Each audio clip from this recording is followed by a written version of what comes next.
الحمدللہ، اللہ تعالیٰ کا لاکھ لاکھ شکر ہے کہ مالک الملک نے اپنی یاد کی توفیق اور موقع عطا فرمایا۔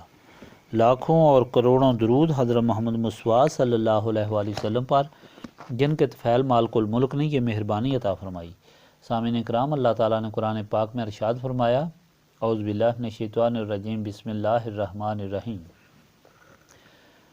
جب سورج لپیٹ دیا جائے گا اور جب ستارے بکھر جائیں گے اور جب پہاڑوں کو اکھیڑ دیا جائے گا اور جب 10 ماگی گابن اونٹنیاں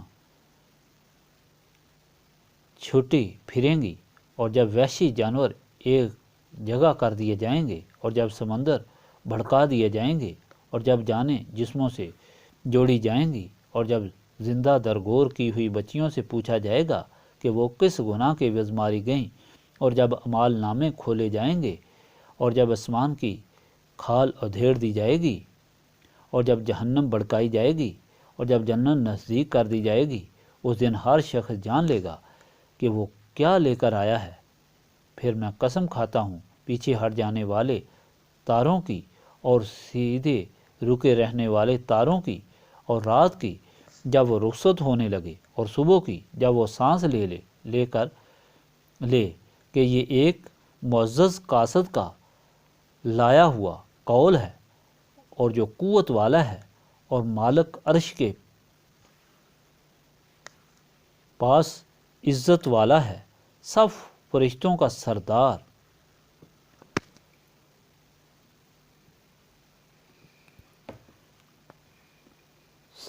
اور امین ہے۔ تمہارا یہ ساتھی کوئی مجنوں تو نہیں؟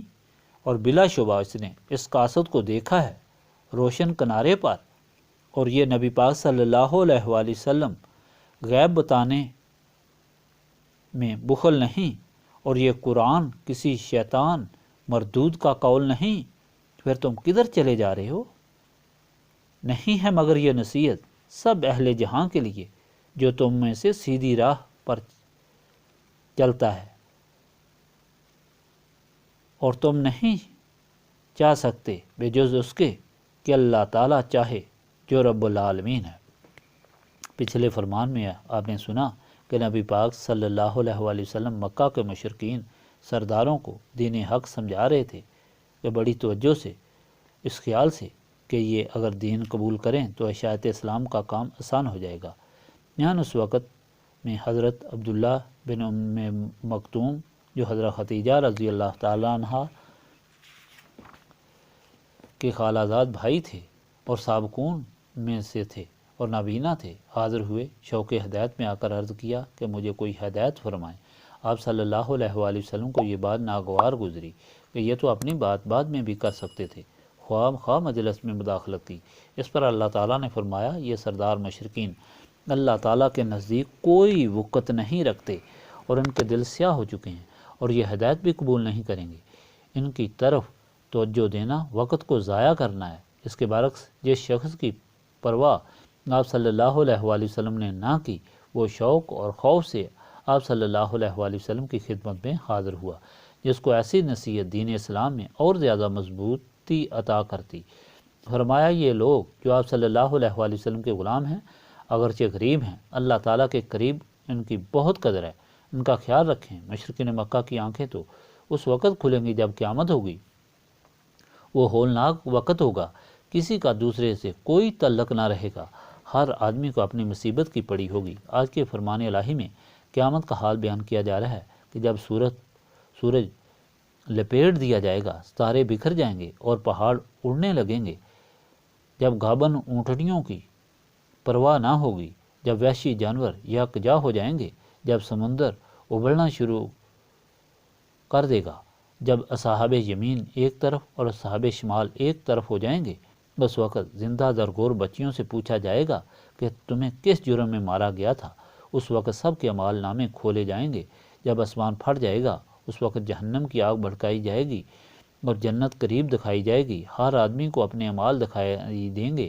اللہ تعالیٰ قسمیں اٹھا کر بیان فرما رہا ہے کہ قسم ہے ستاروں کی اور رات کی جب جانے لگے اور صبح کی جب پھوٹ پڑے کہ یہ ہدایت جو تم کو دی جا رہی ہے، یہ بلند مرتبہ فرشتے کے ذریعے بھیجی گئی ہے جو اللہ تعالیٰ کے نزدیک بہت عزت والا ہے، اور امین ہے۔ اللہ تعالیٰ کے رسول صلی اللہ علیہ وآلہ وسلم مجنون نہیں ہیں، انہوں نے اس فرشتے کو افق پار دیکھا ہے اور یہ ہدایت پہنچانے میں بخیل نہیں ہے۔ یہ جو لائے ہیں اس کے ساتھ شیطان کا کوئی تعلق نہیں۔ ایسی حالت میں مشرکوں سے پوچھا جا رہا ہے کہ پھر یہ سب کچھ سننے کے باوجود کیوں منہ پھیر رہے ہو؟ یہ ہدایت تو ساری مخلوق کے لیے ہے، لیکن اس کو نصیب ہوتی ہے جو حاصل کرنا چاہتا ہے۔ اصل بات یہ ہے کہ نصیب اس کو ہوتی ہے جس کو اللہ تعالیٰ دینا چاہے، اور اس کو وہی چاہتے ہیں جن کو اللہ تعالیٰ چاہتا ہے، اور وہ جو اللہ تعالیٰ کے رسول پاک صلی اللہ علیہ وآلہ وسلم کی غلامی کرنے والے ہیں۔ ساری حقیقت واضح ہونے کے بعد اللہ تعالیٰ نے صاف فرما دیا کہ اللہ تعالیٰ کے عذاب سے وہی بچیں گے جو اللہ تعالیٰ کے رسول پاک صلی اللہ علیہ وآلہ وسلم کی غلامی اختیار کریں گے۔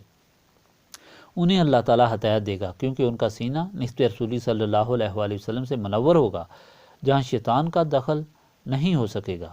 گویا نسبت رسولی صلی اللہ علیہ وآلہ وسلم حاصل کرنے والے ہی اس ہولناک وقت میں اللہ تعالیٰ کی نعمتوں کے حقدار ہوں گے، سرخرو اور سرفراز ہوں گے۔ یہی نسبت رسولی صلی اللہ علیہ وآلہ وسلم ہے جس کو حاصل کرنے کے لیے یہ محفل منعقد کی جاتی ہے۔ اللہم صلی علی سیدنا محمد وعلی آلہ وصحبہ صلاۃ تکون لنا امان من کل خوف۔ لا الہ الا انت سبحانک انی کنت من الظالمین۔ ربنا آتنا فی الدنیا حسنۃ وفی الآخرۃ حسنۃ وقنا عذاب النار۔ استغفر اللہ العظیم الذی لا الہ الا هو الحی القیوم واتوب الیہ۔ استغفر اللہ العظیم الذی لا الہ الا هو الحی القیوم واتوب الیہ۔ استغفر اللہ العظیم الذی لا الہ الا هو الحی القیوم واتوب الیہ۔ ربنا تقبل منا انک انت السمیع العلیم وتب علینا انک انت التواب الرحیم۔